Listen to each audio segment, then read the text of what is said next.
नमस्ते दोस्तों, मैं पंकज माडिया आप सभी का सिलेक्शन वाले यूट्यूब चैनल पर स्वागत करता हूं। यह इस वर्ष पीईबी द्वारा आयोजित प्रतियोगी भर्ती परीक्षा हेतु केंद्रित हमारी वीडियो लेक्चर सीरीज है, जिसमें मेरे द्वारा आपको सामान्य विज्ञान का अध्ययन कराया जा रहा है। और इससे पूर्वत लेक्चर में हमारे द्वारा आपको सेल के बारे में जानकारी दी गई थी कि सेल के प्रकार किस प्रकार होते हैं, सेल का बेसिक स्ट्रक्चर क्या होता है। और उस वीडियो में हमने जो इससे पहले वीडियो जो हमारा था उसमें हमने यूकैरियोटिक प्रोकैरियोटिक सेल्स के डिफरेंस को समझा तथा प्रोकैरियोटिक सेल के जो ऑर्गेनल्स हैं उन्हें डिटेल में समझा। आज का जो हमारा टॉपिक है वह यूकैरियोटिक सेल पर केंद्रित होगा, जिसमें मेरे द्वारा आपको यूकैरियोटिक सेल तथा उसके जो अंगक है यानी कि जो ऑर्गेनल्स है उसके बारे में आपको समझाया जाएगा। और उम्मीद करता हूँ ये लेक्चर आपको पसंद आए। यदि आपको ये लेक्चर पसंद आता है तथा आपको उपयोगी लगता है तो आप कृपया कर इस वीडियो को लाइक शेयर करें तथा हमारे चैनल को सब्सक्राइब करें, ताकि जो अन्य विद्यार्थी हैं, अन्य जो स्टूडेंट है प्रतियोगी परीक्षाओं की तैयारी करने वाले हैं, उन्हें भी इसका लाभ मिल सके। और इसी उम्मीद के साथ मैं आज का लेक्चर प्रारंभ करता हूं। तो जैसा कि पूर्वत लेक्चरों में इससे जो पहले लेक्चर था उसमें हमने आपको प्रोकैरियोटिक सेल के बारे में विस्तार से समझाया था, उसके ऑर्गेनल्स समझाए थे कि उसमें ऑर्गेनल्स किस प्रकार के होते हैं। चूँकि प्रोकैरियोटिक सेल एक सेल्स का एक सबसे बेसिक प्रकार था और सबसे प्रारंभिक प्रकार था, इसलिए उसमें ऑर्गेनल्स की संख्या कम थी। और चूँकि ऑर्गेनल्स की संख्या कम थी इसलिए उसमें ज़्यादा जटिलता नहीं थी। तो उसी के बाद वही जब प्रोकैरियोटिक सेल आगे डेवलप हुई तो उससे यूकैरियोटिक सेल का निर्माण हुआ। और वो जो यूकैरियोटिक सेल थी उनकी आज हम चर्चा करेंगे डिटेल में। क्योंकि पिछली बार मैंने आपको जो पिछले लेक्चर में मैंने यूकैरियोटिक सेल को केवल ब्रीफली बताया था, उसमें उसके ऑर्गेनल्स के बारे में ब्रीफली बताया था। लेकिन इस वाली में हम उस जो यूकैरियोटिक सेल है उसके ऑर्गेनल को एक एक करके समझेंगे। और इस वीडियो को देखने के बाद आपको मैं यूकैरियोटिक सेल पूरी तरह क्लियर हो जाएगी और किसी प्रकार का अगर कोई क्वेश्चन आता है तो आप उसको हल कर पाएंगे। तो हमारा वीडियो प्रारंभ करते हैं। तो ये जो आप देख पा रहे हैं ये यूकैरियोटिक सेल का डायग्राम था, जैसा कि मैंने पिछले वाले लेक्चर में बताया था कि ये इस टाइप का यूकैरियोटिक सेल को दिखती है। अब आप इसको देख पा रहे हैं इसमें कितनी जटिलता है। जो प्रोकैरियोटिक सेल थी उसके बनिस्पत इसमें कितनी जटिलता है। इसमें बहुत सारे अंगक आप देख पा रहे हैं, जैसे ये अंगक है, ये अंगक है, ये अंगक है। ये इसमें मतलब जटिलता ज्यादा है। क्यों? क्योंकि इसमें अंगक ज्यादा है, इसके फंक्शंस ज्यादा है ना, इसके कार्य करने का तरीका अलग है। प्रोकैरियोटिक सेल केवल कुछ अपने जीवन यापन जितना ही काम करती थी, लेकिन ये जो है इसके जो फंक्शन है वो ज़्यादा ब्रॉड है। इसके जो इसकी जो है इसका विस्तार ज़्यादा है। मतलब प्रोकैरियोटिक सेल वाले प्राणी बहुत कम होते हैं, लेकिन सभी जो जंतु है मोस्टली उसमें से यूकैरियोटिक सेल के प्राणी है। ठीक है, तो आइए हम यूकैरियोटिक सेल को समझते हैं। तो यूकैरियोटिक सेल, जैसा कि मैंने आपको पहले बताया था कि यूकैरियोटिक सेल सुस्पष्ट केंद्रक वाली सेल होती है। ठीक है, यूकैरियोटिक सेल सुस्पष्ट केंद्रक वाली सेल होती है। ठीक है, जो जिन कोशिकाओं में केंद्रक स्पष्ट रूप से डिफाइंड होता है, स्पष्ट क्लियर नजर आता है, वो जो सेल्स हैं, वे जो कोशिकाएं हैं वे यूकैरियोटिक कोशिकाएं कहलाती है। अब यूकैरियोटिक कोशिकाओं के कुछ जो बेसिक गुण धर्म है, जो बेसिक कैरेक्टर्स है, उसके जो बेसिक प्रमुख गुण है वो मैंने आपको यहाँ पे लिखे हैं, जिनसे यूकैरियोटिक सेल डिफाइन हो पाती है। ठीक है, तो सबसे पहला गुण तो ये है कि उसका झिल्ली युक्त केंद्रक होता है। ठीक है, उसका जो केंद्रक रहता है वो झिल्ली युक्त होता है। और उसके बाद जो उसके अंगक होते हैं वे भी झिल्ली युक्त होते हैं, क्योंकि प्रोकैरियोटिक सेल में वैसे तो अंगक होते नहीं है, और अंगक होने पर भी वे जो है एक जो अंगक रहता है वो भी राइबोसोम जो रहता है वो भी झिल्ली रहित रहता है। ठीक है, तो इसमें जो अंगक रहते हैं, जो ऑर्गेनल्स रहते हैं, वह मेम्ब्रेन बाउंड रहते हैं, यानी कि झिल्ली युक्त होते हैं। उसके बाद अंगों में श्रम विभाजन होता है, अंगकों में श्रम विभाजन होता है। तो श्रम विभाजन से आशय क्या है कि जैसा मैंने आपको बताया था कि प्रोकैरियोटिक सेल जो होती है उसमें जो ज्यादातर जो उसके कार्य हैं या जो भी उसकी जैव रासायनिक क्रियाएं हैं वो जो उसका साइटोप्लाज्म यानी कि जो जीव द्रव्य है उसी में संपन्न हो जाती है। किंतु ये जो हमारी यूकैरियोटिक सेल है इसमें प्रकृति ने इसको हर काम के लिए अलग अलग अंगक यानी कि ऑर्गेनल्स बना दिए हैं। जैसे कि ये अंगक है, इसका कुछ अन्य काम होगा। ये जो है गोल्जी बॉडी है, इसका कुछ और काम होगा। ये जो है प्लाज्मा मेम्ब्रेन है, इसका कुछ और काम होगा। ये जो आप देख पा रहे हैं ये इसका केंद्रक है, इसका कुछ और काम है। ये जो है जो एंडोप्लाज्मिक रेटिकुलम है जिसे अंतर्द्रव्यी जालिका कहते हैं, इसके कुछ और काम है, ठीक है। और इसके अंदर ये जो आप छोटे छोटे देख पा रहे हैं लाल डॉट्स, ये सब जो है राइबोसोम है, इनके कुछ अलग काम है, ठीक है। तो इस प्रकार कुल मिला के बात ये है कि इसमें जटिलता है, जटिलता की वजह से जो ये थोड़ी डेवलप सेल है और इसमें जो है श्रम विभाजन भी है अंगों के बीच, इन सभी अंगों के बीच श्रम विभाजन भी है, ठीक है। अब क्योंकि इतने सारे अंग हैं तो इसका आकार भी बड़ा होगा, ज्यादा लोग होंगे घर में तो आपको घर बड़ा चाहिएगा। जैसे आपको छोटे कमरे में जो एक या दो जने हैं तो छोटे कमरे में आ जाते हैं, लेकिन जब आपको आपको परिवार में संख्या ज्यादा होती है तो फिर आपको घर बड़ा है, कमरा 1 से 2 चाहिए होते हैं। तो उस वैसा ही कुछ सेल के साथ है, जो इसमें ऑर्गेनल्स ज्यादा है तो उनको मूवमेंट के लिए, अपने काम के लिए सही तरीके से करने के लिए एक बड़ी सेल की आवश्यकता रहेगी। इसलिए ये जो सेल होती है यूकैरियोटिक सेल का साइज प्रोकैरियोटिक सेल से ज्यादा होता है, ये आप याद रखिएगा। यूकैरियोटिक सेल का साइज प्रोकैरियोटिक सेल से ज्यादा होता है, ठीक है। अब जो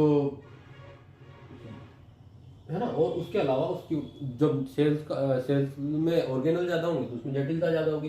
तो ये जो उसके गुण हैं ये आप याद रखिएगा कि झिल्ली युक्त सुव्यवस्थित केंद्रक होता है, झिल्ली युक्त अंगक होते हैं, अंगकों में श्रम विभाजन होता है, श्रम विभाजन के अलावा उनका आकार बड़ा होता है, साइज में ये अपेक्षाकृत बड़ी होती है और अपेक्षाकृत जटिल संरचना होती है।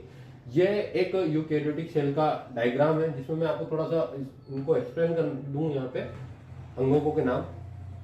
इसको आगे हम जब अलग अलग डिटेल में पढ़ेंगे तब भी मैं आपको समझाऊंगा, लेकिन फिर भी यहाँ बता देता हूँ। देखिए यूकैरियोटिक सेल के साथ आप सबसे बाहरी भाग जो है, अब चूंकि ये जो यूकैरियोटिक सेल है ये आप देख पा रहे हैं किसी जीव की सेल है, इसलिए यहाँ पे जो है एक वो नहीं है, सेलवा नहीं है। तो शुरुआत में इससे करता हूँ, ये जो नारंगी रंग का जो क्षेत्र देख रहे हैं ये एक झिल्ली रहती है, ये एक झिल्ली रहती है। और ये झिल्ली काय की बनी, ये जो झिल्ली रहती है ये प्रोटीन्स की बनी होती है ना।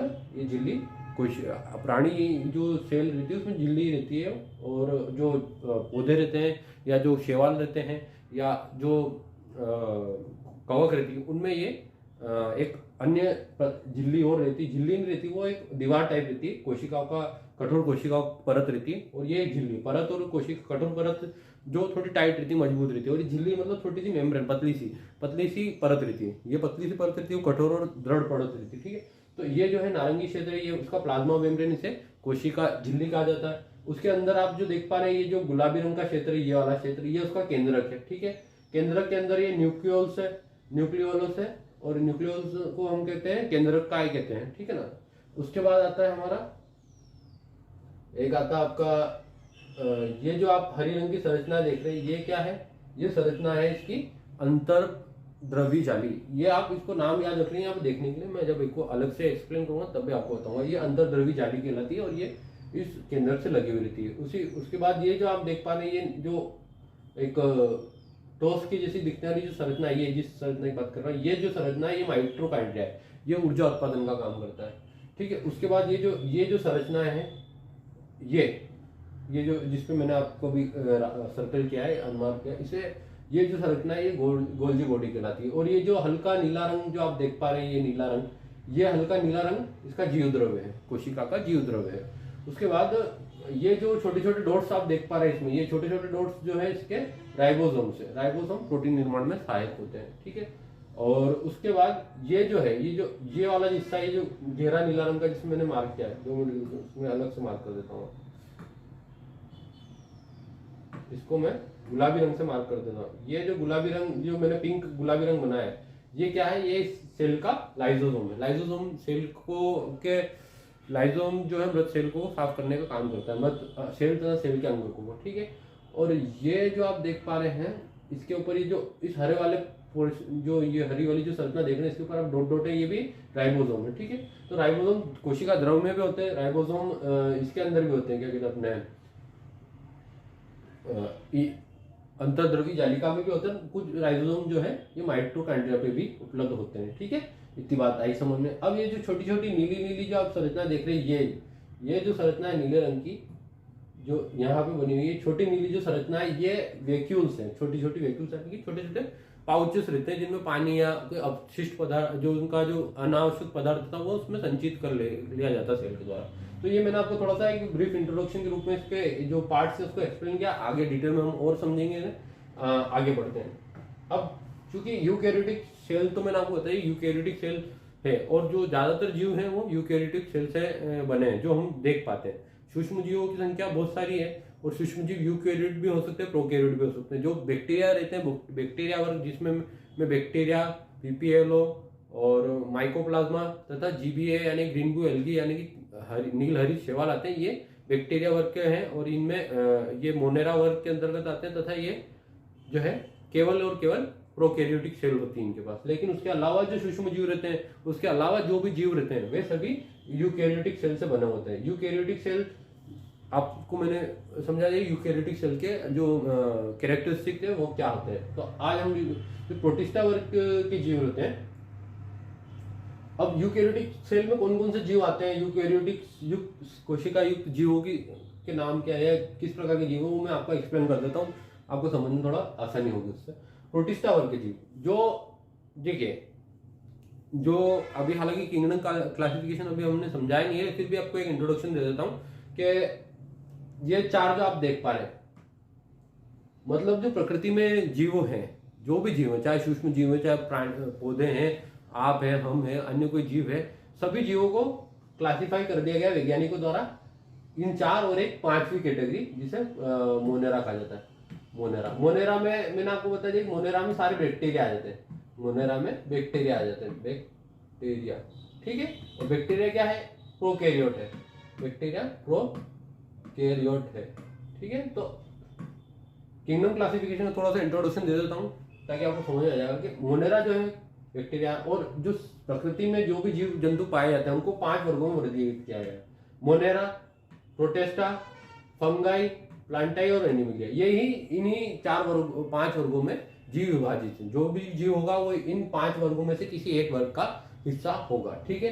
अब जो मोनेरा वर्ग है वो पूरी तरह प्रोकैरियोटिक सेल वाला वर्ग है, ठीक है। तो इसको अभी हम यहाँ पे क्योंकि यूकैरियोटिक सेल की बात करें इसलिए 2 मिनट के लिए इसको अब हम हटा देते हैं, ठीक है। ये आपको समझाने के लिए था कि ये 5 वर्ग होते हैं, जो भी जीव होते हैं इन 5 वर्गों में रहते हैं, जैसे कि मोनेरा, प्रोटिस्टा, फंगाई, प्लांटाई और एनिमिलिया, है ना। तो प्रोटिस्टा वर्ग क्या होता है, प्रोटिस्टा वर्ग यूकैरियोटिक एक कोशी सूक्ष्म जीव होते हैं।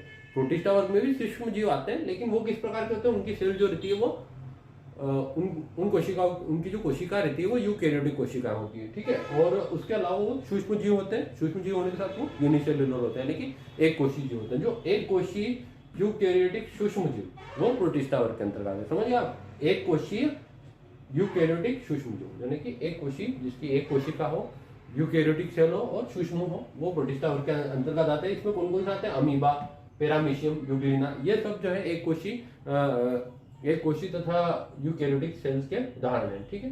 यूकैरियोटिक माइक्रो ऑर्गेनिज्म यानी कि यूकैरियोटिक सूक्ष्म जीव के उदाहरण है। तो ठीक है, प्रोटिस्टा वर्ग में अमीबा, पैरामीशियम, यूग्लिना तथा अन्य वे सभी जीव आ जाते हैं, सूक्ष्म जीव जो एक कोशी हो तथा यूकैरियोटिक सेल से बने हो, ठीक है। उसके बाद आता है फंगाई वर्ग। फंगाई वर्ग में, फंगाई जैसे कि आप समझ जानते हैं, फंगई हम सामान्य तौर पर बोलते हैं फंगी। तो फंगी क्या होती है, फंगी यानी कि कवक, कवक यानी कि फफूंद। बहुत ही हिंदी शब्दों में, बहुत ही सहज शब्दों में हम समझना चाहते हो, फंगस यानी कि फफूंद, ठीक है। तो फंगस के अंतर्गत या फंगी वर्ग के अंतर्गत क्लोरोफिल रहित सूक्ष्म परजीवी पौधे आते हैं, ठीक है।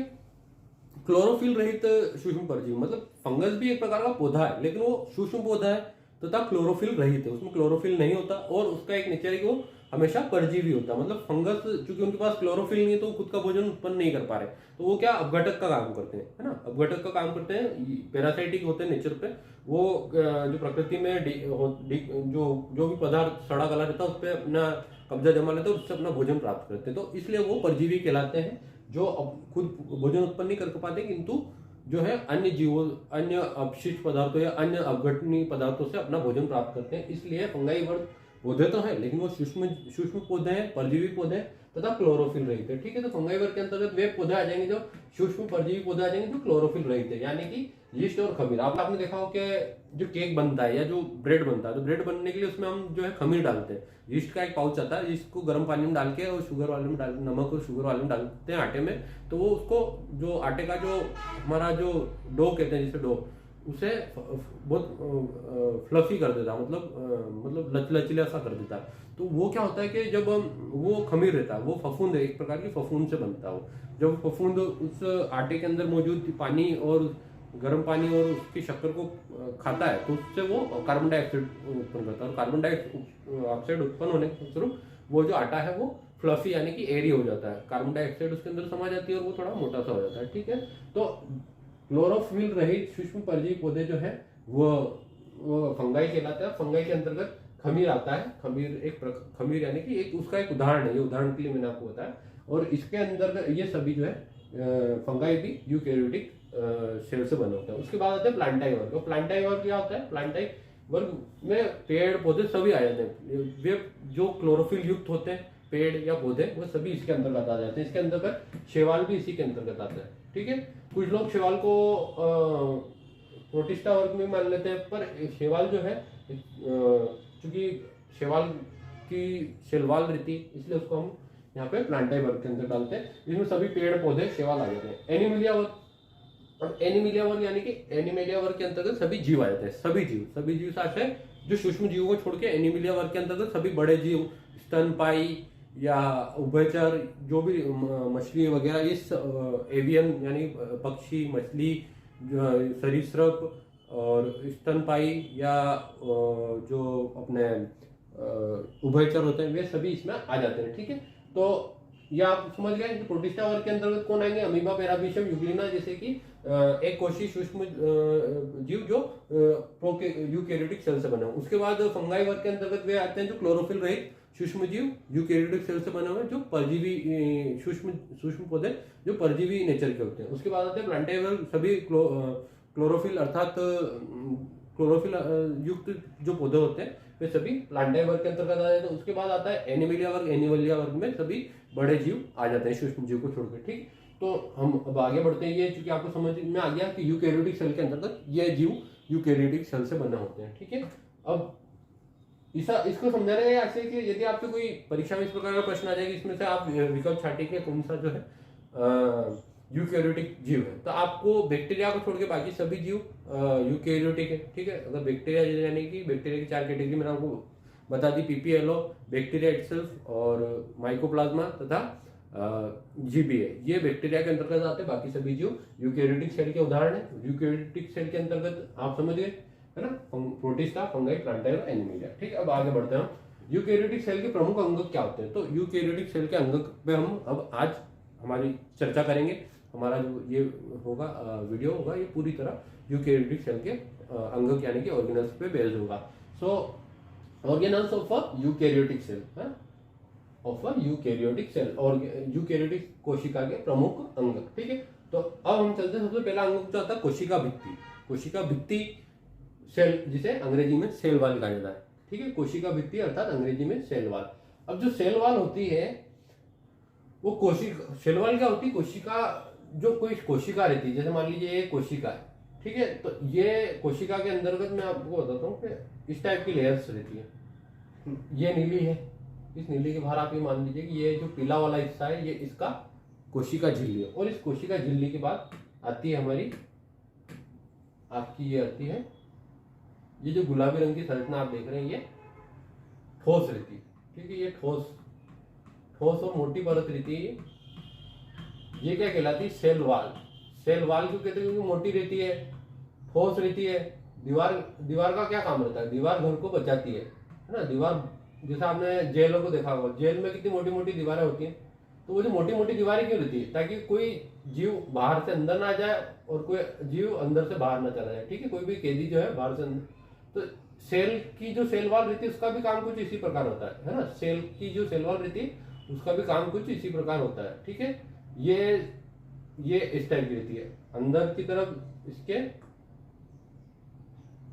अंदर की तरफ इसमें एक, ये जो पीले रंग की है, मैंने इसको, ये जो पीले रंग का बनाया ये झिल्ली है, और जो गुलाबी रंग का बनाया ये सेल वॉल है। ठीक है, अब जो सेल वॉल रहती है वो झिल्ली से लगी हुई संलग्न रहती है। ठीक है, जो झिल्ली से संलग्न रहती है, कोशिका झिल्ली से, और ये जो है किसी कोशिका की सबसे बाहरी परत होती है। ठीक है, जो सेल वॉल होती है वो किसी कोशिका की सबसे बाहरी परत होती है। ये कठोर होती है, ये कोशिका को बाहरी क्षति से बचाती है, कोशिका को दृढ़ता प्रदान करती है, बाहरी अणुओं से यानी बाहरी जो अणु रहते हैं या जो जीवाणु रहते हैं उनसे कोशिका की सुरक्षा प्रदान करती है, ताकि कोई बाहरी जो एक्सटर्नल बॉडीज जो है यानी कोई बैक्टीरिया वगैरह ये किसी सेल में प्रवेश ना कर जाए, बैक्टीरिया या कोई अन्य सूक्ष्म चीज जो सेल के अंदर प्रवेश ना कर जाए उससे भी बचाती है ये सेल वॉल उसको। ठीक है, उसके बाद एक ही जीव की संलग्न कोशिका में संपर्क बनाने का भी काम करती है। अब क्या होता है कि ये तो क्योंकि एक कोशी जीव होगा तो उसमें सेल ही एक होगी, लेकिन यदि अगर कोई बहुकोशी जीव है तो उसमें क्या होता है कि ये सेल्स जो है इस प्रकार से जुड़ी हुई रहती है। देख पा रहा ये सेल्स इस प्रकार जुड़ी हुई रहती है, इसके नीचे भी सेल्स रहती है। तो अब चूंकि अगर ये सेल इस सेल में कोई कांटेक्ट नहीं होगा इन सेलों में, तो ये कोऑर्डिनेशन से अपने ऊर्जा का और उसका कैसा करेंगे, तो इसमें कांटेक्ट बनाए रखने का भी काम ये कौन करती है, ये सेल वॉल करती है। ठीक है, तो सेल वॉल के फंक्शन मैंने आपको समझाया कि बाहरी क्षति से बचाती है, कोशिका को दृढ़ता प्रदान करती है, बाहरी अणु से सेल की सुरक्षा करती है और एक ही जीव की संलग्न कोशिकाओं में संपर्क बनाने का काम करती है। ठीक है, और ये जो है कोशिका कठोर परत जो है बाहरी सेल की वो कोशिका भित्ति यानी कि सेल वॉल कहलाती है। ठीक है, जो सेल का सबसे बाहरी और कठोर कवच होता है वो कोशिका भित्ति होती है। और कोशिका भित्ति एक निर्जीव होती है, मतलब उसमें कुछ वृद्धि वगैरह नहीं होती, वो ठोस रहती है। बस कोशिका भित्ति जो है बाहरी तौर पे ठोस रहती है, वो उसको केवल उसका निर्जीव रहती है, डेड सेल का अक्यूमुलेशन है। जैसे सेल वॉल ये जो झिल्ली रहती है ये इकट्ठा होती है, मरती है और मरने के बाद ये सेल वॉल में तब्दील हो जाती है धीरे धीरे। ठीक है, तो अब जो सेल वॉल होती है बनती कैसे, प्रश्न उठता है कि सेल वॉल बनती कैसे। तो सेल वॉल जो होती है भिन्न भिन्न जीवों में भिन्न भिन्न पदार्थों की बनी हुई रहती है। जैसे शैवाल में यह सेल्यूलोज, जेलेक्टेंस, मेनन्स, खनिज जैसे कैल्शियम कार्बोनेट CaCO3 की बनी हुई होती है। ठीक है, तो हर चूंकि जीव अलग अलग है तो उनकी सेल वॉल भी उनका कंपोजिशन जो है सेल वॉल का जो संरचना है, जो उसकी सेल वॉल का जो बनावट है या उसको बनाने वाले पदार्थ है वो अलग अलग होते हैं। जैसे पौधों में यह सेल्यूलोज की होती है, हेमी सेल्यूलोज की होती है, पेक्टिन की होती है, प्रोटीन की होती है, इन सभी चीजों से मिलकर वो बनी हुई होती है। कवक में भी एक काइटिन नाम के प्रोटीन की बनती है। कवक यानी फफूंद में जो उसकी बाहरी जो दीवार रहती है सेल वॉल रहती है वो काइटिन नाम के प्रोटीन की बनी हुई होती है। ठीक है, तो सेल वॉल आप समझिए, सेल वॉल किसी कोशिका की सबसे बाहरी दृढ़ दीवार होती है जो उसको बाहरी आक्रमणों से बचाती है, उसको दृढ़ता प्रदान करती है तथा उस सेल से जो दूसरी सेल से उसके बीच में कॉन्टेक्ट बनाने के लिए काम आती है। ठीक है, अब आगे बढ़ते हैं हम कोशिका भित्ति। अब कोशिका भित्ति में क्या होता है, कोशिका भित्ति 3 लेयर्स में बनी हुई होती है, 3 लेयर्स में कोशिका भित्ति बनी हुई होती है। ठीक है, तो जैसा मैं आपको बताता हूँ कि एक डायग्राम छोटा सा यहाँ बनाने का प्रयास करता हूँ मैं। ये आप मान लीजिए कि बाहरी परत है, उसके बाद ये गुलाबी परत, ये उसकी बीच वाली परत है, और ये जो है एक पीली परत है, ये उसकी नीचे वाली परत है। ये इस टाइप की 3 लेयर से मिलकर ये बनी हुई होगी आपकी कोशिका भित्ति। ठीक है, कोशिका भित्ति 3 लेयर से मिलकर बनी हुई होती है। ठीक है, तो ये सबसे बाहरी परत जो हरी वाली परत आप देख रहे हैं, ये क्या होती है, मिडिल लेमेला कहलाती है। सबसे बाहरी परत मिडिल लेमेला कहलाती है। ठीक है, और उसके बीच वाली जो गुलाबी परत आप देख पा रहे हैं, ये है प्राथमिक यानी कि प्राइमरी वाल, यानी कि प्राथमिक या मध्य वाल जिसे प्राइमरी वाल भी कहते हैं, और ये रहती बीच में, इसमें मध्य परत रहती है इसकी। तो 3 लेयर रहती है, मिडिल लेमेला, प्राइमरी वाल और सेकेंडरी वाल, यानी कि मिडिल लेमेला प्राथमिक भित्ति तथा द्वितीय भित्ति। जो मिडिल लेमेला रहती है वह कोशिका भित्ति का सबसे बाहरी वाला भाग रहता है, जो प्राथमिक भित्ति रहती है वो बीच वाला भाग होता है, और जो द्वितीय भित्ति रहती है वो सबसे नीचे वाला भाग होता है जो कोशिका झिल्ली से संलग्न रहता है। ठीक है, अब होता क्या है कि जो बाहरी जो सबसे भित्ति रहती है, जो बाहरी परत रहती है कोशिका भित्ति की, वह कहलाती है कैल्शियम पेक्टेट की बनी होती है। और ये जो कैल्शियम पेक्टेट है, उसके बाद जो प्राथमिक भित्ति रहती है यह भी सेल्यूलोज की बनी हुई होती है, और द्वितीय भित्ति भी सेल्यूलोज की बनी हुई होती है। ठीक है, अब प्राथमिक भित्ति और द्वितीय भित्ति कंपोजिशन में लगभग समान होती है। जो मिडिल लेमिला रहती है वो एक अलग पदार्थ से बनी होती है कैल्शियम पेक्टेट नाम से। अब मिडिल लेमिला जो कैल्शियम पेक्टेट की बनी होती है वो 2 कोशिकाओं को आपस में चिपकाने का काम करती है। 2 कोशिकाएं, जैसे ये कोशिका है और ये कोशिका है, तो ये मिडिल लेमिला क्यों कहलाती है, ये 2 सेल्स के बीच में रहती है। और ये जो आप देख पा रहे ये वाली जो परत है गुलाबी परत, ये मिडिल लेमिला सेल के अंदर। अब इनमें सेल में कॉन्टेक्ट किस लेवल पर होता है, ये इन मिडिल लेमिला के नाम से होता है, और मिडिल लेमिला के चिपका के रखने का काम करती है, एकदम ग्लू के टाइप काम करती है। ये ऐसा वर्क एज अ ग्लू। ये किसी ग्लू जैसा काम करती है और उसको दो सेल्स को चिपका के रखने का काम करती है, ठीक है। और उसके बाद आती है जो प्राथमिक भित्ति होती है, वृद्धि करने में सक्षम होती है। जो प्राथमिक वृद्धि होती है, परत होती है, जो बीच वाली परत, प्राथमिक परत से अच्छे जो सेल की जो बीच वाली परत है, ये बीच वाली परत जो है प्राथमिक जो बीच वाली परत होती है, ये बीच वाली परत वृद्धि करती है धीरे धीरे, मतलब थोड़ा मोटाई में चेंज होती है और कुछ हद तक चेंज होने के बाद ये धीरे धीरे निष्क्रिय हो जाती है। कठोर होने के बाद ये निष्क्रिय हो जाती है, धीरे धीरे बढ़ती है, मोटी होती है, एक टाइम के बाद वो मोटा होना बंद हो जाती है और धीरे धीरे कठोर होना प्रारंभ करती है। पहले क्योंकि वृद्धि करेगी तो उसको थोड़ा लचीला होना पड़ेगा, जैसे वृद्धि होने के बाद वो एक स्टेज पे पहुंचती है, उसके बाद वो वृद्धि करना बंद कर देती है और निष्क्रिय हो जाती है। जब निष्क्रिय हो जाती है तो वह कठोर परत में तब्दील हो जाती है, ठीक है। और यही कठोर परत उसको सुरक्षा प्रदान करने का काम करती है। इसका मूल काम जो होता है जल रोधन, सेल में जल रोधन का काम करने का प्रयास करती है, ठीक है, और उसको एक कठोर आधार देती है। उसके बाद जो प्राथमिक भित्ति जब निष्क्रिय हो जाती है, जो प्राथमिक भित्ति अपना वृद्धि करना बंद कर देती है तो और कठोर हो जाती है, तो उसके बाद उसके नीचे से एक परत उत्पन्न होती है जिसे द्वितीय भित्ति कहते हैं, यानी कि सेकेंडरी वॉल कहते हैं। और सेकेंडरी वॉल जो है वह वापस जो है प्राथमिक भित्ति जैसा काम करने लग जाती है, वापस वो वृद्धि करती है, फिर वो कठोर होगी, फिर वापस उसके नीचे एक और द्वितीय वॉल बनेगी। तो सेल में वृद्धि जो हो रही है सबसे नीचे वाली परत कर रही है, यानी कि जो आपकी सेल की जो नीचे वाली परत है, ये सेल की जो नीचे वाली सबसे नीचे वाली परत है, ये द्वितीय वाल वृद्धि करती है, बीच वाली वाल भी वृद्धि करती है, लेकिन वो वृद्धि करने के बाद कुछ समय तक रुक जाती है, कंटिन्यू वृद्धि में नहीं रहती।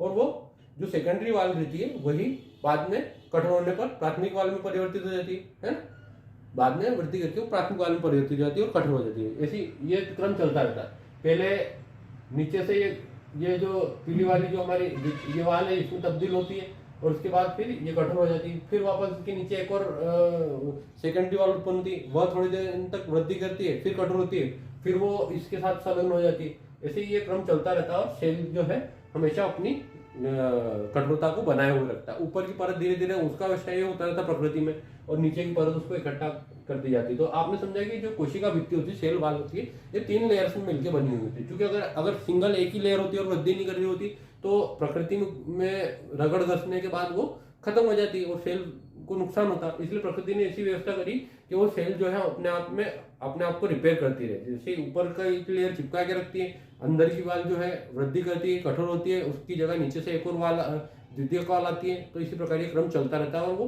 अपनी जो कठोरता है उससे बनाए हुए रखती है और एक सुरक्षात्मक आवरण अपने आप को, एक सेल अपने आप को प्रोटेक्ट करके रख पाती है। किस वजह से? इस सेल की वजह से। अब हम आगे चलते हैं। उसके बाद जो आती है, जैसा कि मैंने आपको बताया कि जो द्वितीय वाल रहती है उसके नीचे द्वितीय वाल के अंतर्गत एक सेल मेम्ब्रेन आती है। सेल मेम्ब्रेन एक पतली झिल्ली होती है। अब चूंकि सेल वाल जो है, सेल वाल तो कठोर बात होगी, लेकिन सेल वाल के अलावा जो बाकी काम के लिए उसको एक पतली झिल्ली की आवश्यकता होती है। क्योंकि सेल वाल कठोर है तो पदार्थों को आने जाने नहीं देगी, ठीक है। लेकिन जो झिल्ली है, ये जो झिल्ली होती है कुछ हद तक पदार्थों को जाने देती है, कुछ हद तक पदार्थों को नहीं जाने देती। उसका हम आगे डिटेल में पढ़ेंगे, ठीक है। तो कोशिका द्रव एक पतली झिल्ली द्वारा घिरा होता है। किसी भी सेल में कोशिका द्रव जो है वो पतली झिल्ली द्वारा घिरा होता है। अब एक जो बात है बताने रहेगी पिछले उस वाले में, वो ये थी कि जो सेल वाल जो है, सेल वाल पौधों में तथा कवक में पाई जाती है ना। सेल वाल जो है यूकेरियोट्स में पौधों तथा कवक में पाई जाती है और बाकी जो जीव है उनमें सेल वाल नहीं पाई जाती, उनमें कोशिका झिल्ली पाई जाती है, ठीक है। ये बात होगी। जो सूक्ष्म जीव है उनमें से किसी में सेल वाल हो सकती है, लेकिन जो बड़े जीव है उनमें सेल वाल अब्सेंट रहती है और मुख्यतः यह पौधों तथा कवक में और शैवालों में पाई जाती है सेल वाल, क्योंकि वो पौधे श्रेणी के आते हैं, ठीक है। अब कोशिका झिल्ली की बात करते हैं, जो सामान्यतः ज्यादातर प्राणी उन सभी उनकी सेल्स में कोशिका झिल्ली पाई जाती है। क्यों? क्योंकि जो जीव है, जो पौधे तो क्या है एक जगह स्टडी रहते हैं, लेकिन जो जीव है वो वृद्धि करते हैं, वो मूवमेंट करते हैं, तो उनको एक लचीलापन चाहिए रहता है। और वो लचीलापन किस वजह से आता है? उनकी सेल्स में झिल्ली के कारण। अगर वो कठोर होगी तो वो मूवमेंट ही नहीं कर पाएगी, एक ही जगह खड़ी रह जाएगी या वो फैल नहीं पाएगी, इतना लचीलापन नहीं आ पाता। आप जैसे पेड़ की टहनी है तो आप उसको एक हद तक मोड़ेंगे, उसके बाद वो टूट जाएगी। लेकिन आदमी का हाथ है ये काफी हद तक घूम सकता है। आपने रामदेव बाबा जी को देखा होगा, तो वो कितने लचीले हैं। तो वो उनमें लचीलापन आया कहाँ से? उनमें लचीलापन इसलिए संभव क्योंकि उनकी कोशिका जो है वो एक झिल्ली से बनी हुई है। कोशिका में झिल्ली है, ना कि सेल वाल है। अगर सेल वाल होती तो बाबा रामदेव भी चटक जाते हैं, है ना। नेता ना लीजिएगा, वो एक सम्मानित संत है हमारे यहाँ के, ठीक है। तो कोशिका द्रव एक झिल्ली द्वारा घिरा रहता है, जिसे कोशिका है ना, जो कोशिका द्रव जो है पतली झिल्ली द्वारा घिरा रहता है, जिसे कोशिका झिल्ली कहते हैं। अब जो ये झिल्ली होती है, ये कोशिका झिल्ली क्या होती है कि ये अर्ध पारगम होती है। अर्ध पारगम से ऐसे कि कुछ पदार्थों को ये अपने में से जाने देती है, कुछ पदार्थों को रोक लेती है, अर्ध पारगम रहती है ना। अर्ध पारगम यानी कि सेमी परमिएबल, इंग्लिश में से सेमी परमिएबल कहते हैं, है ना। सेमी इसमें लिख देता हूँ, इंग्लिश में, इंग्लिश वाले बच्चों के लिए भी लिख देता हूँ, semi permeable, this is called semi permeable यानी कि अर्ध पारगम। ये कुछ को जाने देती है, कुछ अणुओं को जाने देती है, कुछ अणुओं को रोक लेती है, ठीक है। इस प्रकार ये कोशिका में आने वाले तथा कोशिका से जाने वाले पदार्थों का नियंत्रण करती है, ठीक है। कोशिका में आने वाले तथा कोशिका से जाने वाले पदार्थों का नियंत्रण का काम कौन करता है? कोशिका झिल्ली करती है।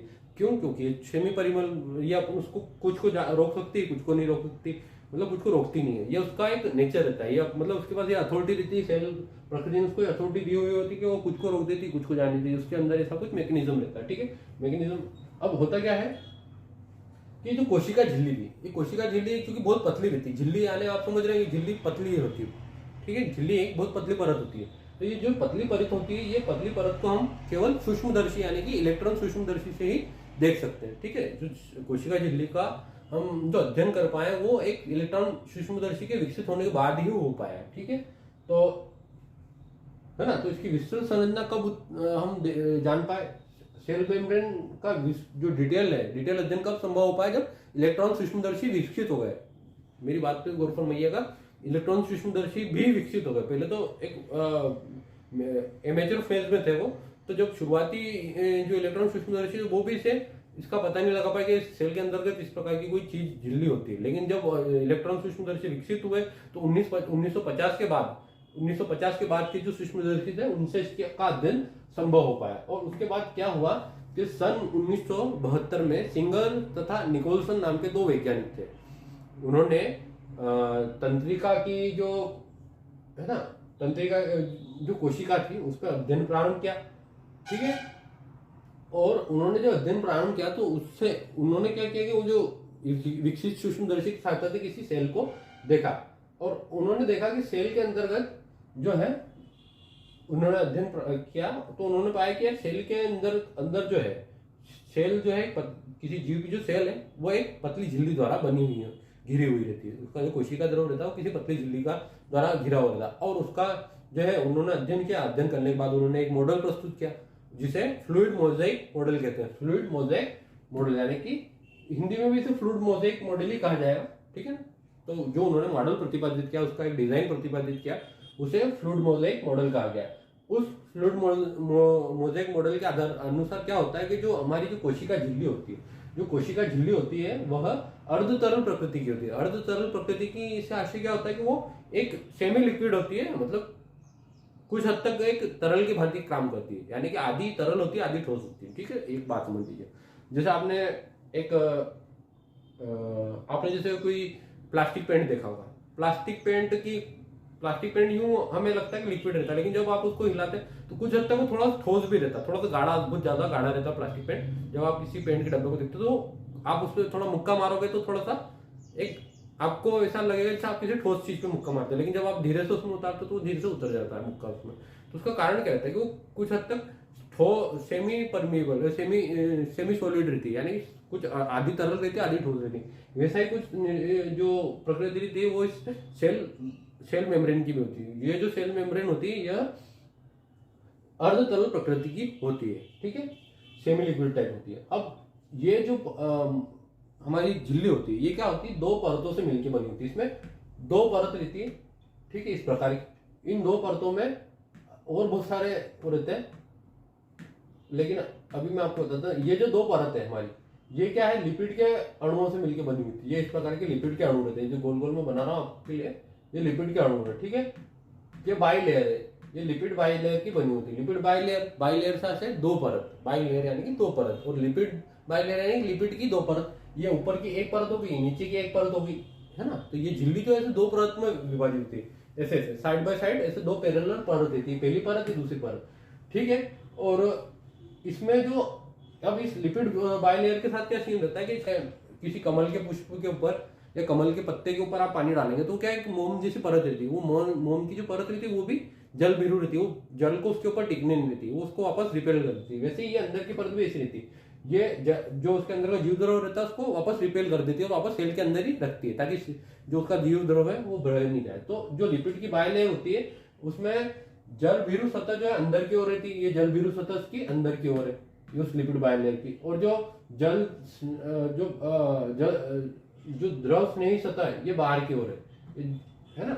और लिपिड की दो परतों के बीच में, ये जो लिपिड की दो परत रहती है इनके बीच में कार्बोहाइड्रेट और कोलेस्ट्रॉल गुथे हुए रहते हैं। प्रोटीन, कार्बोहाइड्रेट, वो कोलेस्ट्रॉल गुथे होते हैं। इसका जो डिटेल वर्णन है मैं आपको आगे करता हूँ, ठीक है।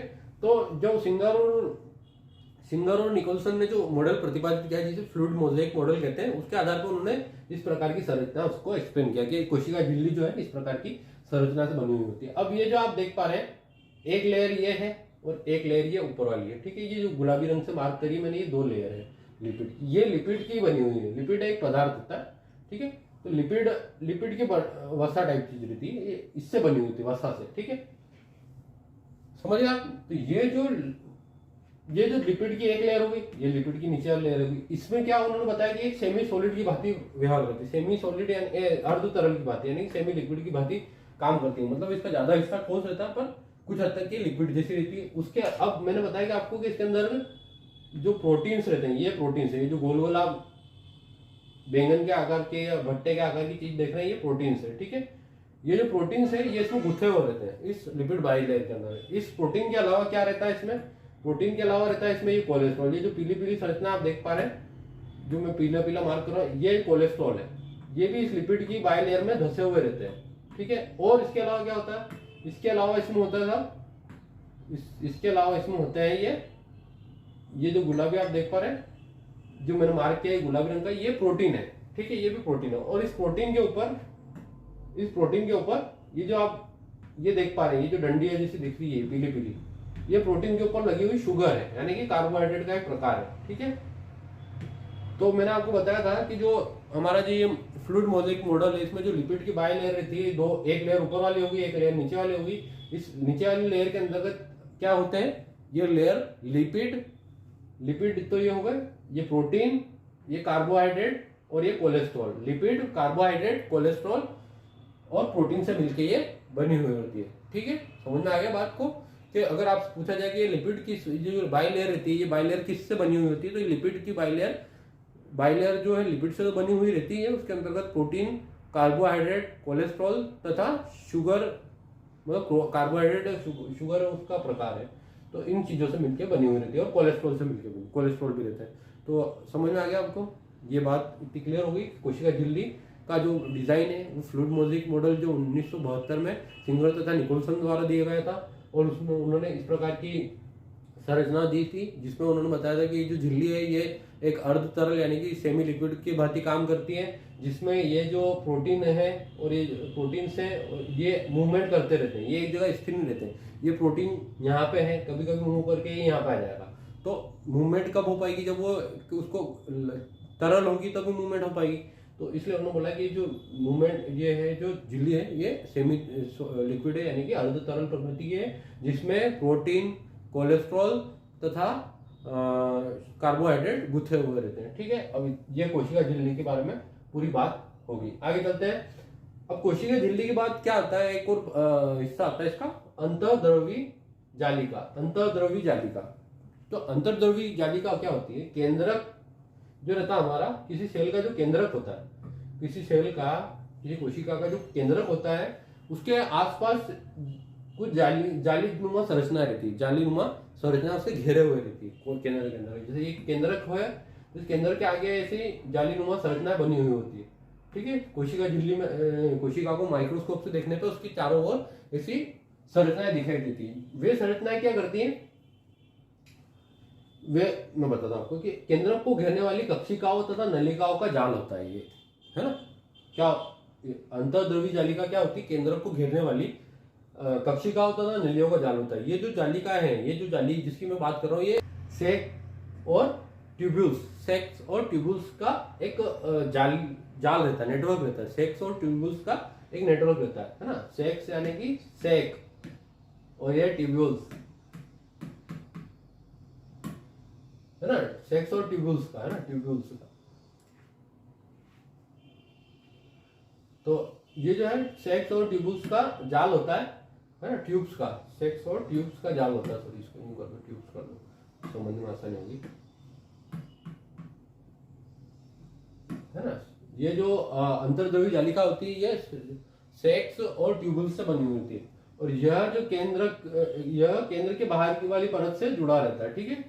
अब ये जो होता है ना, ये जो जालिका वाला जो हिस्सा रहता है, ये केंद्रक की बाहर वाली सतह, ये आपका केंद्रक है। तो केंद्रक क्या 2 लेयर से बना होता है, न्यूक्लियस भी डबल लेयर से बना होता है। तो इसकी जो बाहर वाली जो सतह रहती है, इसी के कंटिन्यूअस में ये जाली रहती है ना। ये अंतर्द्रव्य जाली, जिसे ER या एंडोप्लाज्मिक रेटिकुलम, इंग्लिश में इसे एंडोप्लाज्मिक रेटिकुलम कहते हैं। ये हमारा केंद्रक है ना, ये केंद्रक है, ये केंद्रक की पहली लेयर, ये केंद्रक की दूसरी लेयर, और इसी केंद्रक की दूसरी लेयर से ये अपना जो है अंतर्द्रव्य जाली, ये नीले रंग की जो मैं संरचना बना रहा हूँ, ये इस प्रकार से जुड़ी हुई रहती है, ठीक है।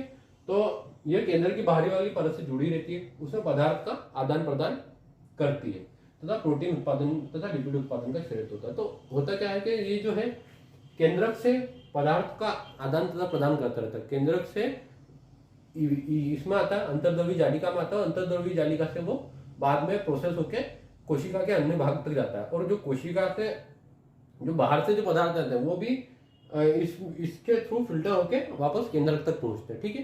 तो केंद्रक जो भी DNA वगैरह जो भी एक्सक्रीट करता है, तो वो इसमें प्रोसेस होकर उसके बाद फिर बाहर जाते हैं। मतलब DNA नहीं, जो भी तत्व पदार्थ जो केंद्रक से निकल के बाहर आते हैं वो इसमें प्रोसेस होते हैं, प्रोसेस होने के बाद फिर दूसरे अंगक द्वारा अलग अलग जगह पे कोशिका में पहुंचाए जाते हैं। तो जो हमारी ये जो एंडोप्लाज्मिक रेटिकुलम यानी कि ER रहती है, इसके 2 भाग होते हैं, ठीक है। इसमें पहला भाग क्या होता है, स्मूथ ER रहता है, तथा दूसरा भाग रफ ER, इसे SER यानी कि स्मूथ एंडोप्लाज्मिक रेटिकुलम तथा RER यानी कि रफ एंडोप्लाज्मिक रेटिकुलम कहा जाता है। हिंदी में इसे जो स्मूथ एंडोप्लाज्मिक रेटिकुलम उसे चिकनी अंतर्द्रव्य जालिका कहा जाता है, तथा जो रफ है यानी कि जो रफ एंडोप्लाज्मिक रेटिकुलम उसे खुरदरी अंतर्द्रव्य जालिका कहा जाता है। अब हम आगे चलते हैं, उसके स्ट्रक्चर को समझते हैं, ठीक है।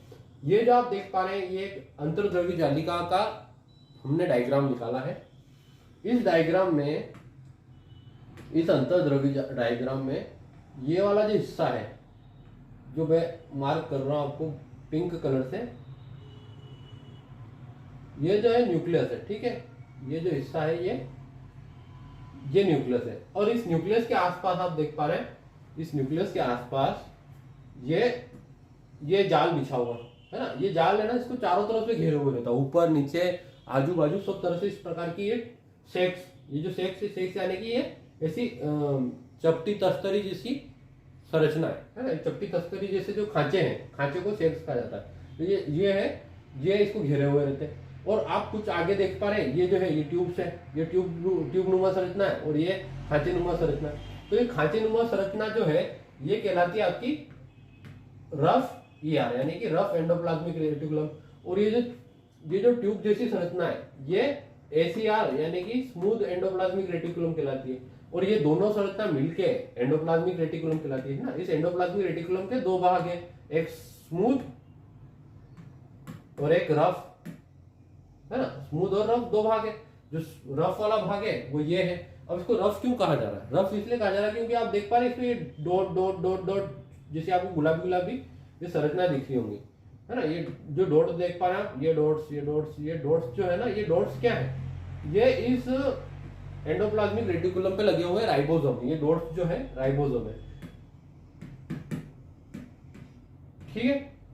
अब राइबोसोम का क्या काम, मैंने आपको बताया कि ये जो एंडोप्लाज्मिक रेटिकुलम है ये प्रोटीन संश्लेषण तथा लिपिड संश्लेषण का काम करती है। तो ये प्रोटीन और लिपिड खुद से नहीं बनाती। होता क्या है, जो इस पे ये जो डॉट्स रहते हैं यानी कि जो राइबोसोम रहते हैं, राइबोसोम मूल काम जो है प्रोटीन बनाना, प्रोटीन निर्माण का काम, यानी कि प्रोटीन फैक्ट्री किसे कहा जाता है, राइबोसोम को कहा जाता है कोशिका की।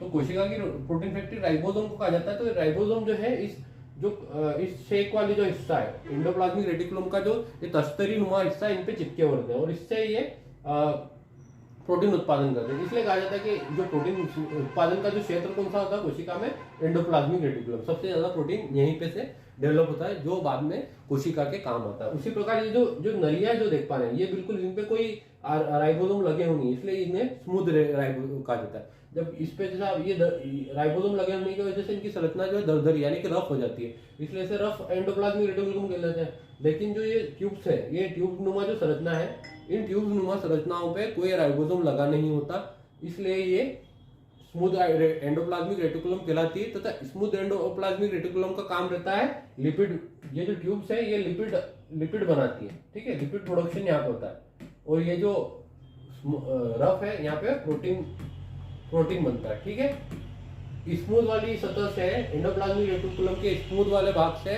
लिपिड का संश्लेषण होता है, तथा जो रफ वाला हिस्सा है उससे अपना प्रोटीन का संश्लेषण होता है। और इसमें ये जो है इस न्यूक्लियस की बाहरी वाली सतह से संलग्न रहती है। ये जो संरचना है एंडोप्लाज्मिक रेटिकुलम, ये उसकी न्यूक्लियस की बाहर वाली सतह से संबद्ध रहती है। और इन न्यूक्लियस में क्या है, न्यूक्लियस में और उसके बीच में छेद रहते हैं जिसे न्यूक्लियर पोर कहते हैं। जो इस न्यूक्लियस बिल्कुल ऐसा ठोस गोल नहीं रहता, इसके बीच में जैसे छिद्र रहते हैं जिन्हें न्यूक्लियस पोर कहते हैं। और न्यूक्लियस पोर और इसकी न्यूक्लियस पोर से जो भी पदार्थ जो स्त्रावित होते हैं वो इसमें प्रोसेस होते हैं और बाहर कोशिका में पहुंचते हैं, ठीक है। आगे चलते हैं, इतना समझ में आया।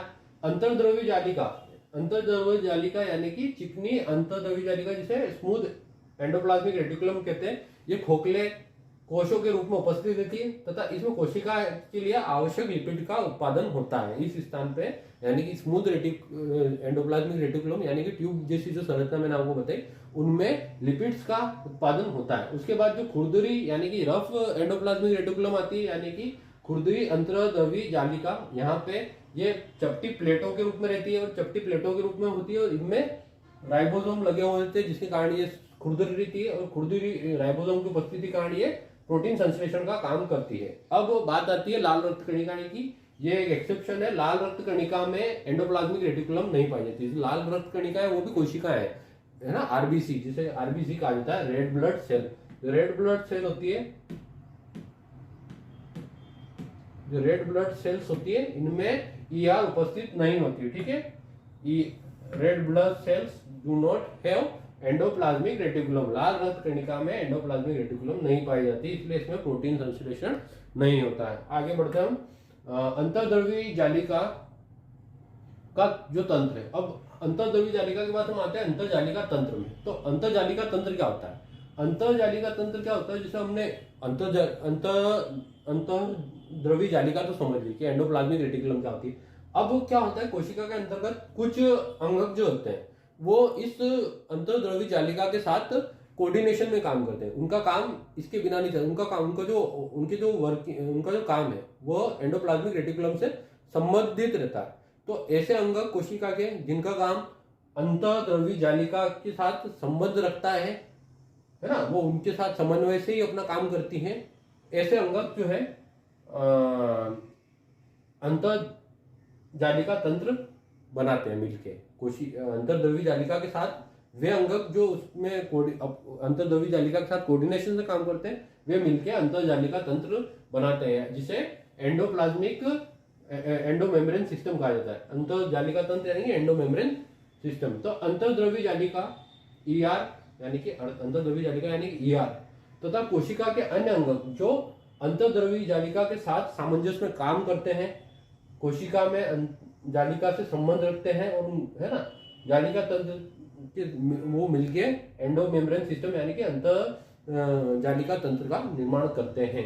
उनके अंतर्गत कौन से अंग आते हैं? सबसे पहले तो एंडोप्लाज्मिक रेटिकुलम खुद आ गई, अंतर्द्रव्यी जालिका खुद आ गई इसके अंतर्गत। उसके अलावा आते हैं गाल्जी निकाय यानी कि गोल्जी बॉडी, है ना। उसके बाद आते हैं लय निकाय जिन्हें लाइसोसोम कहा जाता है। और उसके बाद आती है रसधानी। तो यदि परीक्षा में प्रश्न आ जाए कि इनमें से कौन अंतर्जालिका तंत्र का हिस्सा नहीं है, तो आपको यह पता होना चाहिए कि कौन इसका हिस्सा है। इसके बाद ही तो आप बता पाएंगे कि इसका हिस्सा कौन नहीं है। तो अंतर्जालिका तंत्र यानी कि एंडोमेम्ब्रेन सिस्टम का हिस्सा कौन है? तो एंडोप्लाज्मिक रेटिकुलम इटसेल्फ यानी कि अंतर्द्रव्यी जालिका खुद उसका हिस्सा है। दूसरा लय निकाय यानी कि लाइसोसोम।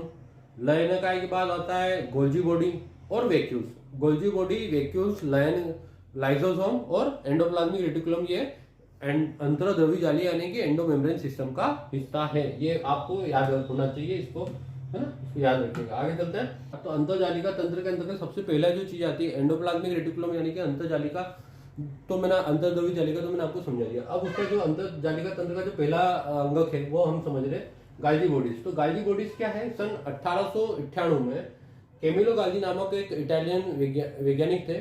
उन्होंने क्या किया, तंत्रिका तंत्र पर शोध किया। जो कैमिलो गाल्जी थे वो मूल रूप से तंत्रिका तंत्र में अपने शोध के लिए जाने जाते हैं।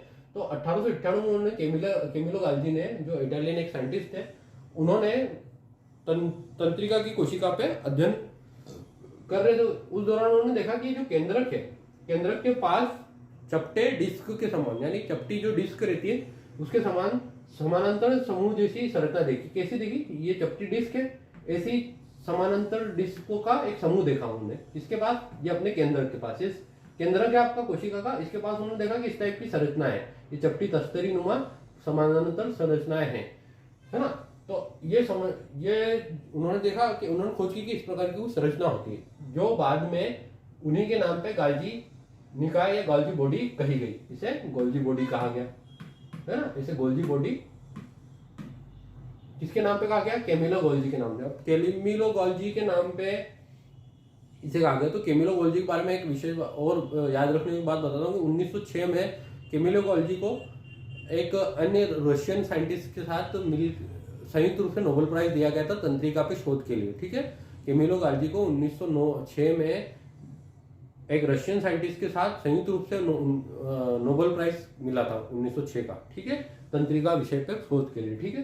तो समझ में आया कि गाल्जी निकाय जो 1898 में गोल्जी जो थे, कैमिलो गोल्जी, उन्होंने तंत्रिका पे शोध करना प्रारंभ किया। जब उन्होंने तंत्रिका पे शोध किया तो उन्होंने देखा कि केंद्रक के पास ऐसी चपटी तस्तरी नुमा संरचनाएं हैं, और इन तस्तरी नुमा संरचना को उन्होंने क्या कहा, बाद में वैज्ञानिकों ने उन्हें नाम दिया गोल्जी बॉडी। ये नाम उन्होंने खुद ने गोल्जी ने नहीं दिया, उनके सम्मान में अन्य जो वैज्ञानिक जो वो थी संस्थाएं थी, उन्होंने उसको नाम दिया गोल्जी बॉडी, ठीक है। अब गोल्जी बॉडी क्या होती है, गोल्जी बॉडी इस टाइप की तस्तरी नुमा समानांतर संरचना होती है जो बीच में से खोखली होती है, और इनका व्यास जो होता है, इनकी जो सेक्स रहते हैं, इनका व्यास कितना होता है 0.5 से 1.0 माइक्रोमीटर। माइक्रोमीटर यानी कि 10 की घात -6 मीटर। माइक्रोमीटर अगर कभी आपसे पूछ ले माइक्रोमीटर क्या होता है, माइक्रोमीटर यानी कि 10 की घात -6 मीटर, है ना, इतना होता है, यानी कि 1/10 की घात 6, ये हो जाएगा, ठीक है।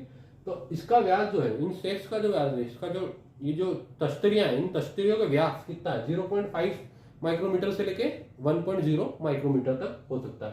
तो इन जो गोल्जी बॉडी है, इनका मुख्य कार्य क्या होता है। गोल्जी बॉडी का मुख्य कार्य, जो अंतर्द्रव्य जालिका से जो पदार्थ निकलते हैं प्रोसेस होके, उन प्रोसेस पदार्थों को पैक करने का काम होता है। पैक करने का काम होता है, और ये उसको पैक करने के बाद किसी कोशिका में निर्धारित स्थल तक पहुंचाने का काम होता है। ट्रांसपोर्टेशन और पैकिंग का काम किसका है, अंतर्द्रव्य गोल्जी बॉडी का। गोल्जी बॉडी का काम क्या है, ट्रांसपोर्टेशन,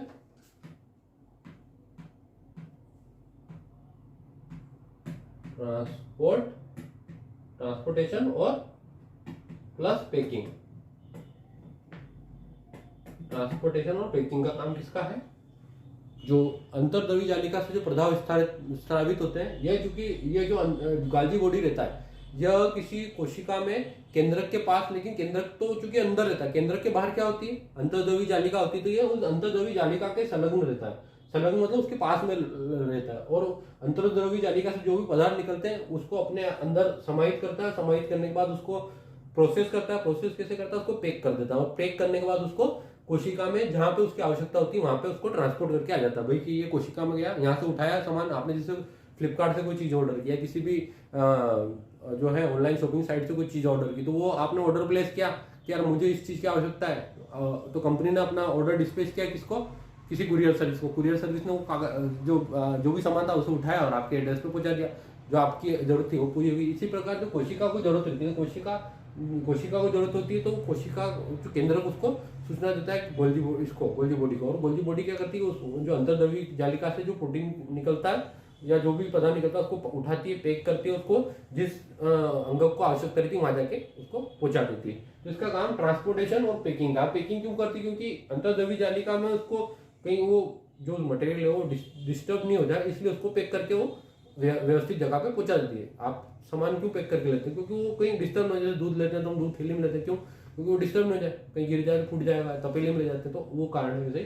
तो ये उसको पैक करने का काम करती है, ट्रांसपोर्ट करने का काम करती है। इसके अलावा ये क्या होता है यहाँ पे, ग्लाइकोप्रोटीन और ग्लाइकोलिपिड भी बनते हैं, मतलब प्रोटीन रहते हैं और उसके साथ फिर ये यहाँ इसके अंदर प्रोसेस होने के बाद उसमें कार्बोहाइड्रेट और वो जुड़ जाते हैं, इसलिए ये ग्लाइकोप्रोटीन और ग्लाइकोलिपिड के निर्माण का मुख्य स्थल है। ये बात याद रखने योग्य है कि जो जो गाल्जी बॉडी है यह ग्लाइकोलिपिड तथा ग्लाइकोलिपिड और ग्लाइकोप्रोटीन के निर्माण का मुख्य स्थल है। इसके अलावा यहाँ पे लाइसोसोम नामक है ना, ग्लाइकोलिपिड और ग्लाइकोप्रोटीन के अलावा यहाँ पे लाइसोसोम में आएगी लयनकाय नामक अंगक का भी निर्माण इसी में होता है। ठीक है, लयनकाय उसमें से निकलते हैं एंजाइम एपीआर में से, एंडोप्लाज्मिक रेटिकुलम में से, और ये जो उसको मिला के पैक कर देता है, और वो पैक होने के बाद लयनकाय यानी कि उसका रूप ले लेता है, किसका, लाइसोसोम का। ठीक है, आगे चलते हैं। तो इतना समझ में आया कि जो गोल्जी बॉडी थी इसकी खोज जो है कैमिलो गाल्जी द्वारा की गई थी। ये क्या होती है, ये एक अंतर्द्रव्य जालिका से निकले हुए पदार्थ को जो है प्रोसेस करने, पैक करने और उसको ट्रांसपोर्ट करने का काम करती है। इसके अलावा इसमें ग्लाइकोप्रोटीन का, ग्लाइकोलिपिड का निर्माण होता है, साथ ही इसमें लाइसोसोम नामक अंग का भी निर्माण होता है। इसका जो सेक्स रहते हैं उसका जो है 0.5 से 1.0 माइक्रोमीटर उसका डायमीटर होता है। ठीक है, और ये जो है किस एंडोमेम्ब्रेन सिस्टम का हिस्सा होते हैं। एंडोमेम्ब्रेन सिस्टम का हिस्सा होने के कारण ये हमेशा जो है अंतर्द्रव्य जालिका के साथ जुड़े हुए रहते हैं। ठीक है, हम आगे चलते हैं।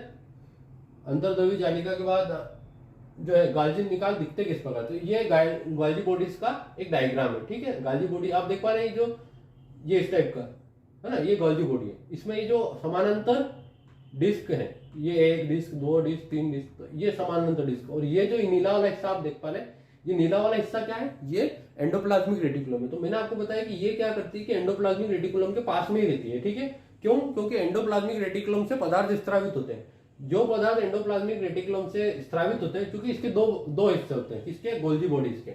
गोल्जी बॉडीज के दो फेस होते हैं, एक सिस फेस होता है, एक ट्रांस फेस होता है। अब सिस फेस और ट्रांस फेस क्या होता है, सिस फेस को निर्माणकारी पृष्ठ कहा जाता है और ट्रांस फेस को परिपक्व फेस कहा जाता है। ठीक है, ये इधर वाला जो है सिस फेस इस प्रकार से रहता है और ट्रांस फेस इस प्रकार का रहता है। ठीक है, ये टाइप से, ये दोनों से एक है। अब ये जो सिस फेस रहता है, इसका मुंह, ये जो सिस फेस है ये किस तरफ होता है, ये केंद्रक की तरफ होता है, और ट्रांस फेस जो है केंद्रक से बाहर की तरफ होता है। ठीक है, केंद्रक से बाहर यानी कोशिका द्रव की तरफ होता है।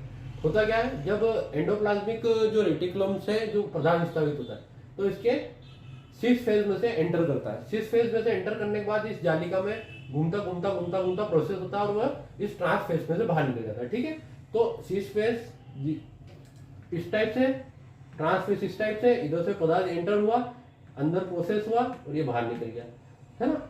ठीक है, तो ये सिस फेज और ट्रांस फेज एक दूसरे से, इनका काम अलग अलग होता है, लेकिन ये जो है कॉन्सेंट्रिक होते हैं और है ना प्रोसेसिंग में काम आते हैं। ठीक है, तो सिस और ट्रांस फेज होते हैं। ये आप देख पा रहे हैं यहाँ से कि ये पदार्थ निकल रहा है, ये इस सिस फेज में से घुसा और इन जो सेक्स है, इन सेक्स के अंतर्गत ये प्रोसेस हुआ, प्रोसेस होने के बाद ये पैक होके, झिल्ली में पैक होके ये बाहर निकल आया। ठीक है, तो ये गोल्जी बॉडी इस प्रकार की होती है। ये गोल्जी बॉडी है, ये गोल्जी बॉडी का डायग्राम है। इस प्रकार की पैरेलल सेक्स रहती है और इन सेक्स के दो फेज होते हैं। सिस फेज जो अंतर्द्रव्य जालिका की तरफ होता है और ट्रांस फेज कोशिका की तरफ होता है। अंतर्द्रव्य जालिका तरफ के जो सिस फेज होता है, निर्माणकारी पृष्ठ जिसे कहते हैं, उसमें से पदार्थ एंटर करता है। इनके जो वलय रहते हैं, इनके अंतर्गत ये प्रोसेस होता है और प्रोसेस होने के बाद ये ट्रांसफेस में से कोशिका पैक होके बाहर निकल जाता है। ठीक है, ये इतना काम है। तो packaging, transportation, प्रोसेसन, lipid, glycoprotein, glycolipid production और लाइसोसोम प्रोडक्शन का काम गोल्जी बॉडी करती है। अब उसके बाद आता है अंतर्द्रव्य जालिका का एक और जो अंग है वो लाइसोसोम। तो मैंने जैसा कि बताया कि लाइसोसोम का प्रोड्यूस हो रहा है, लाइसोसोम प्रोड्यूस हो रहा है इसमें, किसमें, अपने गोल्जी बॉडी में। गोल्जी बॉडी में जो लाइसोसोम है वो प्रोड्यूस कहाँ होता है, गोल्जी बॉडी के अंदर वो प्रोड्यूस होता है। तो लाइसोसोम की खोज किसने की थी, लाइसोसोम की खोज डी डुवे नामक वैज्ञानिक ने की थी। डी डुवे नामक वैज्ञानिक ने की थी। ठीक है, ठीक है। अब होता क्या है कि ये रहता क्या है, लाइसोसोम क्या रहता है एक्चुअली, थैली रहती है एक प्रकार की, झिल्ली युक्त थैली है। और उस झिल्ली युक्त थैली में क्या होता है, उसके अंतर्गत जल अपघटनी एंजाइम होते हैं। तो केंद्रक से जल अपघटनी एंजाइम निकलते हैं, केंद्रक से होकर वो प्रोसेस होते हैं और ये एंडोप्लाज्मिक रेटिकुलम उसको प्रोसेस करती है। एंडोप्लाज्मिक रेटिकुलम से प्रोसेस होने के बाद वो एंटर करते हैं काय में, गाल्जी बॉडी में, और गाल्जी बॉडी उसको पैक कर देती है झिल्ली में, एक पैकेट बना देती है उसका, ठीक है। फैक्ट्री में क्या होता है ना, तो वैसे ही सिस्टम रहता है कि उसने प्रोडक्ट किया, प्रोडक्ट बनाया, प्रोडक्ट उस एंडोप्लाज्मिक रेटिकुलम से प्रोसेस हुआ, प्रोसेस होने के बाद वो गोल्जी बॉडी में आया, गोल्जी बॉडी ने उसे पैक करके प्रोडक्ट दे दिया। तो ऐसे ही काम होता है कि ये जो है मेम्ब्रेन युक्त सूक्ष्म तथा गोल थैलीनुमा संरचना होती है। इनमें कोई अलग डिजाइन नहीं रहता, खाली ऐसे गोल गोल शेक्स रहते हैं, गोल गोल संरचनाएं रहती हैं। इसके अंदर क्या रहता है, इनके अंतर्गत एंजाइम भरा रहता है, ठीक है। जल घटनी एंजाइम कौन कौन से, जैसे हाइड्रोलिसिस, लाइपेज, प्रोटेएस, कार्बोहाइड्रेटेस आदि, इसमें ये एंजाइम होते हैं। ये एंजाइम के नाम है, इनको आप लिख लीजिएगा, थोड़े से अटपटे से हैं पर आपको याद रखने होंगे, क्योंकि परीक्षा में इस प्रकार से आ सकता है कि इनमें से कौन सा एक जल अपघटनी एंजाइम है या इनमें से कौन सा एंजाइम जो है लाइसोसोम में पाया जाता है, तो उसको आप याद रख सकते हैं, ठीक है। उसको याद रखने के लिए आप इनका उपयोग कर सकते हैं, ठीक है। अब हम आगे चलते हैं, इसका मुख्य कार्य क्या होता है। तो इसका मुख्य कार्य, इसमें चूंकि जल अपघटनी एंजाइम होते हैं और ये एंजाइम जो है प्रोटीन, लिपिड, न्यूक्लिक एसिड आदि का पाचन करने में सक्षम होते हैं। कौन, जो इसके अंदर का जो मटेरियल भरा रहता है वो protein, lipid, nucleic acid in सभी को पचाने में सक्षम होता है। तो होता क्या है कि जब कोई सेल के अंतर्गत कोई अंग काम करना बंद हो जाता है तो सेल उसको अवेयर क्यों रखे, क्योंकि सेल के पास स्पेस कम है। तो अगर वो सभी इकट्ठा होते रहेंगे तो कार्यक्रम खराब कर देंगे। तो जब भी उसको मालूम पड़ता है, केंद्रक उसको संकेत देता है कि यार ये जो है अंग खत्म हो गया, अंग खत्म हो गया, तो ये क्या करता है, लाइसोसोम क्या करता है कि घूम के जाता है उस अंगक के पास। मान लीजिए कि ये अंगक है, ये कोई अंगक है, माइटोकॉन्ड्रिया, मान लो ये माइटोकॉन्ड्रिया है ना, माइटोकॉन्ड्रिया है, ये माइटोकॉन्ड्रिया मर गया। तो माइटोकॉन्ड्रिया मर गया तो क्या होगा कि लाइसोसोम आएगा इसके पास, लाइसोसोम में से छल्ला घूम के आएगा इसके पास और यहाँ पे आके अपने आप को ब्रस्ट कर देगा, फूट जाएगा, लाइसोसोम खुद फटेगा और इस माइटोकॉन्ड्रिया को भी गला देगा। उसके अंतर्गत के जो जल अपघटनी जो एंजाइम है वो इस माइटोकॉन्ड्रिया को डिसोल्व कर लेंगे और वो कोशिका द्रव में मिक्स हो जाएगा, ठीक है। ताकि वो उसका कोशिका का जो स्पेस है उसको गड़बड़ाए नहीं, क्योंकि स्पेस जैसे बहुत सारी इकट्ठा हो जाएंगी ऐसी माइटोकॉन्ड्रिया मरी हुई या और, तो वो क्या होगा कि उसका कार्यक्रम को डिस्टर्ब करने लगेगा, क्योंकि जगह नहीं रहेगी उसको काम करने के लिए।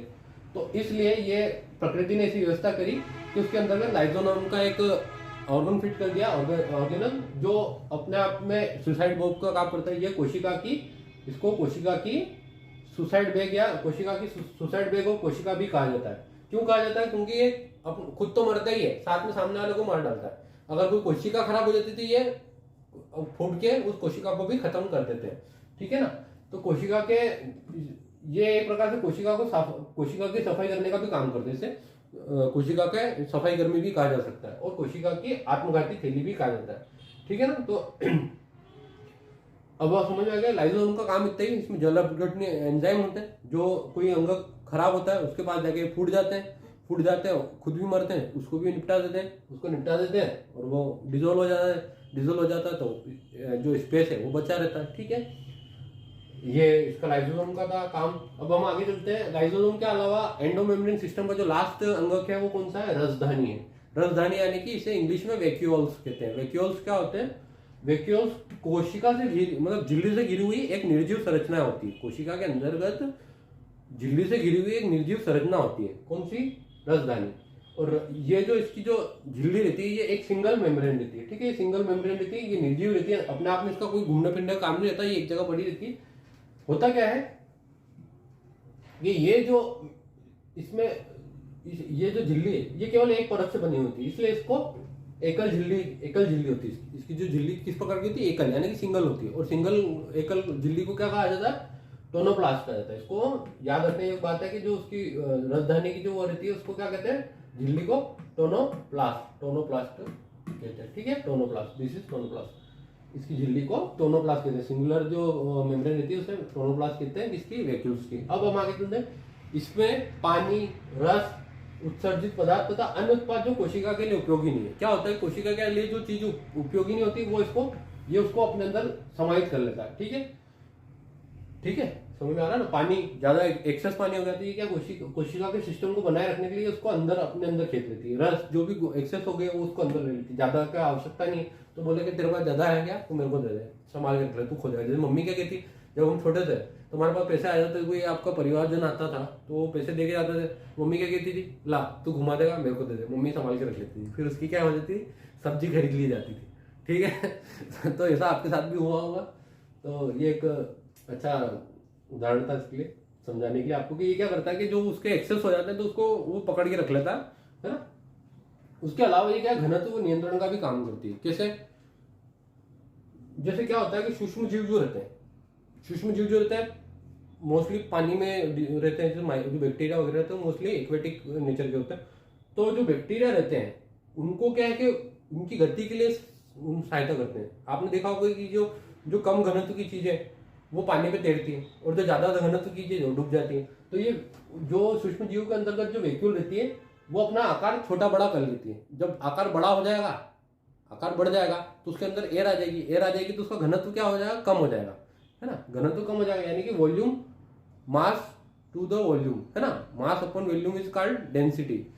घनत्व और जो घनत्व क्या है, घनत्व द्रव्यमान तथा आयतन का अनुपात है। तो जब आयतन बढ़ जाएगा, आयतन नीचे से बढ़ेगा तो उसकी डेंसिटी अपने आप ही कम हो जाएगी।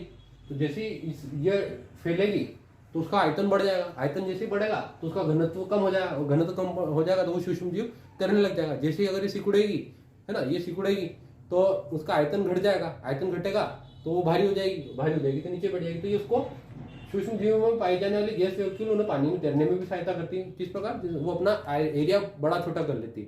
जब एरिया बड़ा छोटा हो जाता है उसका, तो उससे क्या होता है कि ये एरिया बड़ा छोटा होने की स्थिति में उसका घनत्व भी वेरी कर जाता है ना। तो घनत्व नियंत्रण का काम करती है। अब कुछ जो होते हैं पौधों में क्या रहता है, पौधों में उसको या क्या होता है कि ये उसको फटने से ही बचाती है, सेल को फटने से बचाती है। कैसे, जैसे अगर मान लीजिए कोई गहराई में जीव है, मान लीजिए समुद्र की गहराई में, तो वहां पे प्रेशर बहुत ज्यादा होता है। तो सूक्ष्म जीव के अंतर्गत क्या गैस वैक्यूल्स होती है। तो जो गैस वैक्यूल्स होती है ना, वो जब बाहर, आपने देखा होगा कि बाहर से प्रेशर लगता है तो उसको बैलेंस करना पड़ता है। उसको बैलेंस करने के लिए क्या, ये जो है ये अंदर से प्रेशर प्रोवाइड कराती है।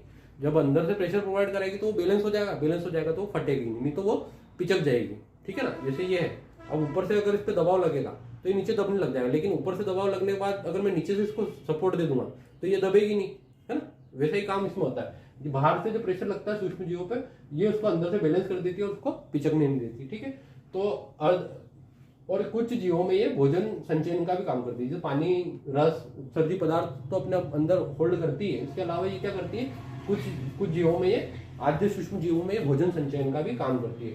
अब जो पौधों में पाई जाने वाली जो रसधानी होती है, जो पौधों में पाई जाने वैक्यूल्स होती है, ये इसकी साइज बहुत बड़ी होती है अपेक्षाकृत जीवों में पाई जाने वाली। जीवों में जो वैक्यूल्स पाई जाती है उनकी आकार माइक्रो रहती है, छोटी रहती है। लेकिन जो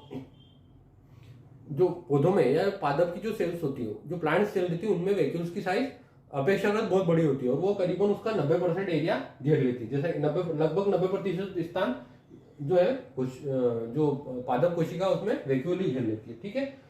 और जीवों में जो रसधानी होती है सूक्ष्म रहती है। तो आप समझे कि कोशिका झिल्ली से घिरी हुई निर्जीव संरचना है, ये एक ही स्थान पर रहती है, लेकिन ये जो घनत्व निर्धारण का काम करती है। इसके अलावा इसमें भोजन संचयन, पानी संचयन तथा अन्य उत्सर्जित पदार्थ संचयनों का भी काम करती है ये। और पौधों में पाई जाने वाली जो रसधानी या वैक्यूल होती है वो साइज में बड़ी होती है।